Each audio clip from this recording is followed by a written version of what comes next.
Hi, this is Leslie with this week's STEAM Workshop Home Edition. This week is super simple. Anybody can pull this together very quickly, and you can make it as sciencey and mathy as you want for your age kiddos. I call this a magazine scavenger hunt. And so what I do is I quickly take any size sheet of paper. Sometimes I use this larger sheet, smaller sheet, and I fold it a few times and then fold it in half, and then I just quickly draw some lines to mark it. I go through a magazine. One of my favorites is like the AAA Living, if you get it, or the Costco Connection, because there's just a wide array of things in there. And so I have a 3-year-old and an almost 7-year-old. So for us, it's pretty simple. And I'll mark down, okay, find a sea star. I write in the words that they're looking for, and then it's their job to go through the magazines and find these pictures, cut them out, glue them in place.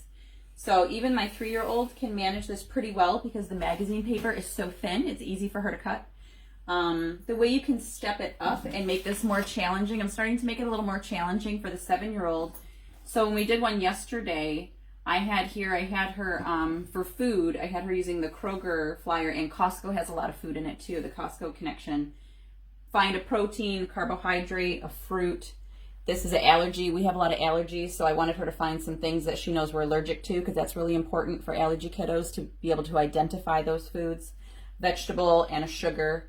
And then she hasn't started yet, but on the back, another way to take it is I wanted her to plan out a breakfast, lunch, and dinner. And I told her, each meal has to have a protein, a carbohydrate, and a fruit or vegetable. So you're getting them to think about the food groups and a healthy meal.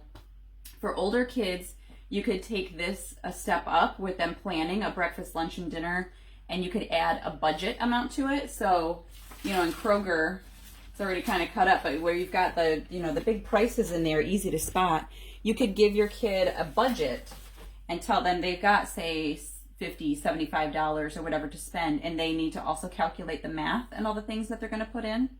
You could make it focused on, say, like in AAA Living, there's a lot of wide range things, or whatever magazines you have lying around at home, and you could say, okay, you need to find mammals or reptiles. So you could take it that way with life science and categories, just different categories to make it more challenging for your level kids. So it's a really simple thing. Sometimes I'll do this after they go to bed, and I'll have it at their seats so that while I'm making breakfast, this is something they can kind of quickly work on. They enjoy it. Just take scissors and a glue stick and their magazine, and they kind of go to town. So hopefully you can find a way to work in this simple STEAM project at home and share pictures of yours with us. Thank you.